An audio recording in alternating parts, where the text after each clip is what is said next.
Hey everyone, what's up? Bass here. I'm just here to give you my UFC 158 St. Pierre versus Diaz predictions. Now being Canadian, of course, I'm gonna have to go with GSP at the end of the day, but I'll just break down kind of what I think might happen here. So I'll start with George. You know what George is gonna do. He's gonna try to take Diaz down and maintain that top control, throw elbows and punches. But I think, the Carlos Condit fight showed that if you can be really active on the ground versus George, especially on your back, it kind of throws him off a bit. George wasn't able to get as big of an offense as he usually does, but that could have been from the layoff. Who knows? Like Carlos is a tough guy on the ground. Overall, GSP just has to stay composed. Like I think he's way too professional to not really be bothered by the things that Diaz has said. And we've seen in the past with Hughes, their second fight, Koscheck, their second fight, and BJ Penn, their second fight, that when you talk a lot of shit to George, it motivates him more and he comes in as a killer. So, you know, I, I think George's overall wrestling and mentality is there's nothing to worry about when it comes to Diaz. In the long run. And I think George really has to pressure Diaz. Diaz is a tough guy. He's been finished once, but that was a long time ago when he was young. And I think George is going to do what he usually does and just take him down and get a decision. He'll mix in some strikes. I actually kind of see George striking with Diaz. I don't think he's too worried about Diaz's stand-up. He has a nice jab, and George is so good at moving distance. He's an overall incredible fighter. So I think George's strategy is just going to take Diaz down, throw him off, and then strike with him on the feet to a decision. But Nick Diaz, he doesn't have the best takedown defense. He just needs to be active, and he just needs to try and fluster George. Carlos, I felt kind of flustered George a bit, kind of threw him off a bit, but again, that could have been ring rust, who knows. So overall winner, George St. Pierre via decision. I think that's how it's going to go down. Second fight, they got Carlos Condit versus Johnny Hendricks. I think Johnny Hendricks is filling in for Roy McDonald. They were supposed to have a rematch, but McDonald got injured there. So I'll start with Carlos. He really needs to stifle Hendricks' takedowns. I'm sure he's going to get taken down, but I seem to remember hearing about Carlos having he's really good at sweeps. I remember GSP mentioned it, how he had to be very wary of Carlos's sweeps, because that's although he lacks a good wrestling game, he uses those sweeps from the bottom to get on top.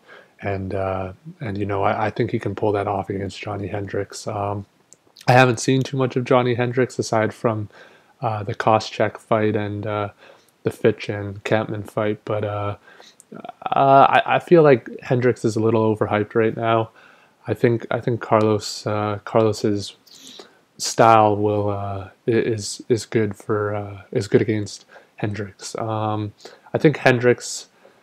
think Hendricks just needs to keep constant pressure on Carlos. Like, Carlos is a gamer, he's tough, but I think if Hendricks can keep pushing him against the fence and just really not letting Carlos do what he's good at, he could win this by decision. One thing he needs to really focus on, and Koscheck started doing this when he was knocking out people. He needs to stop headhunting. Hendricks needs to realize that he's a wrestler going in against a really good striker. Don't just headhunt. It may work. Carlos has gotten hit before a lot, actually, but he needs to mix in those strikes with his takedowns, and he could possibly win this. Again, I don't know too much about Johnny Hendricks, but my overall winner for this is going to be Carlos Condit via submission round 3. I think that they're both just going to clash, and after 2 rounds of this back and forth action, Carlos is maybe going to sweep or hurt Hendricks and submit him, I think. So third fight here, Jake Ellenberger versus Nate Marquardt. I'll start with Jake Ellenberger. He needs to keep calm. We saw in the Campman fight when he got really excited there, hurt Campman a couple times. He just, as Brandon Couture said, blew his wad. He just really, that was the beginning of the end for him. he needs to watch out for Marquardt's well-rounded game. You know, Marquardt. I hope I'm saying his name right. I'll just say Nate. Nate is well-rounded. You know, he's not good at one thing. You know, he's decent at everything, and that can be tough if you don't know how to handle that. I think Jake really needs to go to his wrestling roots here. Marquardt has shown in the past that he doesn't do too well against really solid wrestlers like Chael and Yushin Okami. So if Jake can just keep calm and take Marquardt down, he could win this. For Nate just needs to relax and be really wary of Ellenberger's power and his wrestling. You know, Nate's been stopped before.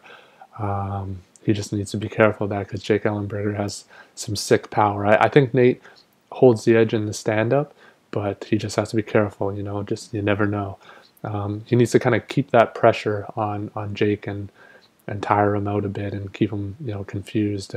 Nate's a veteran. I'm sure he can think of something, but he needs to make sure he doesn't get stuck on the bottom. He just if he gets put on his back, he needs to work his way up or try to sweep Jake and then work his magic because he doesn't want to be stuck there for 15 minutes. And Nate's a bit of a 50-50. I like him a lot, but it just depends on what Nate shows up. You know, when Nate is 100% there mentally, I think he's a force to be reckoned with. But it seems like over the past couple of years, it's been hit or miss with him. So as much as I love Nate Marquardt, my overall winner, I'm going to take the safe bet and go with Jake Ellenberger. I think his wrestling may be just a little bit too much for Marquardt to handle, and I think he'll pull this through. But honestly, it can go either way. I wish I could do a longer video here and go through everyone, but I've got to run in about 20 minutes here, so I'm just gonna quickly go through the rest of the fights here and say who I think is gonna win. I've kind of been out of the MMA scene for about 6 or 7 months when I was up in Northern Ontario. I didn't really watch TV or follow MMA that much, so some of these guys are new to me, so I apologize, guys. I'll do my homework next time and give you guys a nice full video. So let's get started here. Chris Camozzi versus Nick Ring. I know about Nick Ring. I don't know about Chris Camozzi. I kind of looked them up a bit. I'm just going to go with Nick Ring via decision. You know, he's gotten gifted a couple times by the judges, but I think he's a solid fighter. So I'm going to go with Nick Ring. Mike Ricky versus Colin Fletcher. Hope I said your name right, Mike. I'm going to have to go with Colin Fletcher via TKO round 3. Colin's tall for his weight division, and I was pretty impressed with him on The Ultimate Fighter. So he seemed like he was really serious about the sport, more so than other guys. So yeah, I'm going to go with Colin Fletcher by TKO round 3. Patrick Cote versus Bobby Volakir. Patrick Cote via TKO round 2. These guys both seem like strikers. I know Patrick Cote is. Patrick's had a weakness to wrestlers in the past, but and he just got hurt. I think for the first time I've ever seen him get hurt in the Alessio Sakara fight. That's the first time I've ever seen him really get dropped. So who knows? You know, Bobby may be able to take him. He's got a couple wins or more than a couple wins by knockout, quite a few. But I think Patrick Cote might just pull this off. Next fight, Darren Elkins versus Antonio Carvalho. Hope I said that right again. I apologize. I'm going to go with Darren Elkins via decision. Dan Miller versus Jordan Main. Dan Miller via submission. The guy's a solid fighter. I don't know too much about Jordan, but I got Dan on this one. Darren Cruikshank versus John Makdessi. Got to go with Cruikshank. He's a solid fighter as well. Kind of know a bit about him. Then we got Rick Story versus Quinn Mulhern. Gonna go with Quinn Mulhern. I've never actually seen him fight.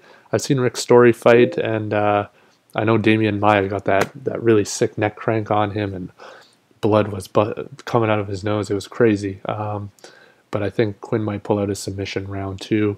Just gonna go with that. Then we got TJ Dillashaw, who I'm a fan of. Some people didn't agree with him on The Ultimate Fighter. I think he's a solid fighter. And because of that, I think he's going to win by TKO round 3 against, I'm going to try this one, Izai Tamura.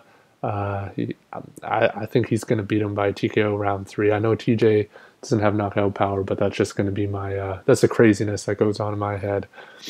George Roop versus Ruben Duran. Again, don't know much about either. I know Roop is on a bit of a, I think he's lost his last couple fights. So I think these two are fighting for their jobs here. And I'm going to go with Ruben Duran by decision. He seems the more consistent. Anyway, guys, that's it for me. Again, sorry I couldn't get a full video going on. Just in a bit of a rush today and I couldn't do my homework. But I was excited to do this. So hope you guys enjoy the fights when you watch them. And I wish best of luck and, safety and health for all these guys fighting tonight. Cheers.